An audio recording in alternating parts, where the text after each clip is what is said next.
First of all, I am not an expert, so whatever I say, have a think about and come to your own decision on that, because I'm just an enthusiastic volunteer, if you like. Delta is functioning in a very passive way. We are keeping our eyes and ears open for ways in which we can help. We have provided mobile phones and starter packs for moving into temporary accommodation.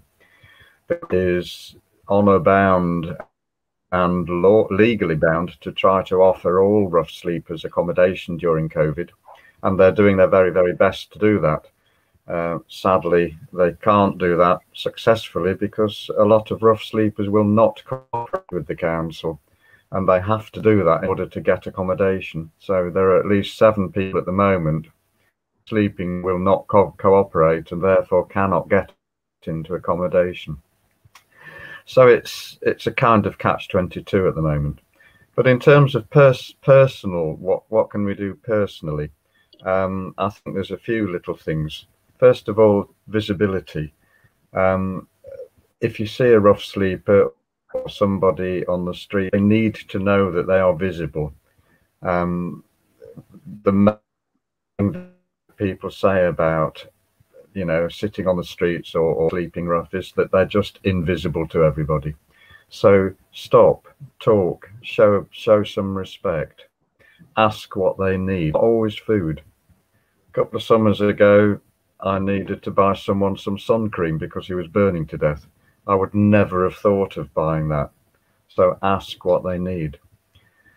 Be aware of your own safety. Don't give away any personal details whatsoever.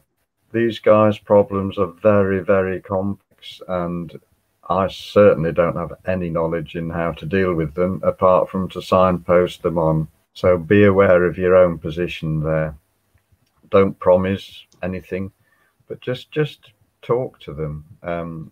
Give them contact details of where they can ask for help if they want it. But it's just the kind of common Christian love that you would give anybody, really, but just with an eye on your own safety as well.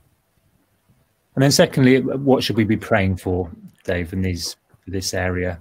I guess there's many things there to pray for. Anything else you'd like to add? Yeah. Well, I don't know if you're aware, but there is actually a waterways chaplain called Lorraine Newman, and her job is fundamentally to wander up and down the river, engaging with temporary boat people, and there are a lot of those on the River Lee at the moment. The people who have actually got a boat over their heads, but nothing else. And she collects food from food bank for them and drives it down and distributes it along the river. So please pray for Lorraine in her work. She's very busy at the moment, as you can guess. Pray for cooperation. These people do not need to be on the streets at the moment. They're not going to be offered palaces, but they will be offered rooms. And a room is warm, it's dry, it's safe. Pray for them to just let a little bit of council control over their life, and let them get into accommodation. And pray for those council officers too, who are really working quite hard to get these people off the streets. For people like Jeremy and Elaine at Food Bank, and their volunteers who are working from 7 o'clock in the morning till 5:30, 6 o'clock at night, literally every weekday. And for all the volunteers there who are providing food. Yes, we had 53 crates and 21 families coming in an hour-and-a-half period yesterday. So that's just one day, and it's similar to that every day. There is a hell of a need in Broxbourne at the moment. Yeah, so just prayers for the whole thing, for starting with the rough sleepers, for cooperation with the council and with charities, for those trying to get that cooperation, the council officers, professionals, for food people who are trying to provide food for everybody, and for Lorraine, who is often a forgotten figure wandering up and down the river. Yeah, just those sorts of things to pray about, I think.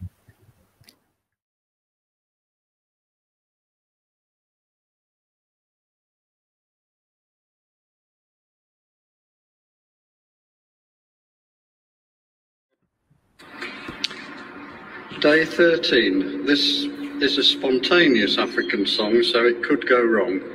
Bear with us.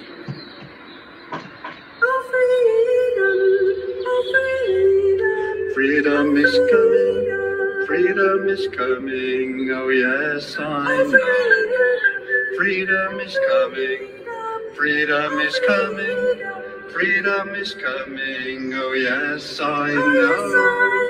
Oh yes I know, oh yes I know, oh yes I know, oh yes I know, oh yes I know, oh yes I know, oh yes I know, oh yes I know. Jesus, Jesus is coming, Jesus is coming, oh yes I know. Jesus is coming, Jesus is coming, Jesus is coming, oh yes I know, oh yes I know, oh yes I know, oh yes I know, oh yes I know, oh yes I know, oh yes I know, oh yes I know, oh yes I know. Freedom is coming, freedom is coming, freedom is coming, oh yes I know. Freedom is coming, freedom is coming, freedom is coming, oh yes I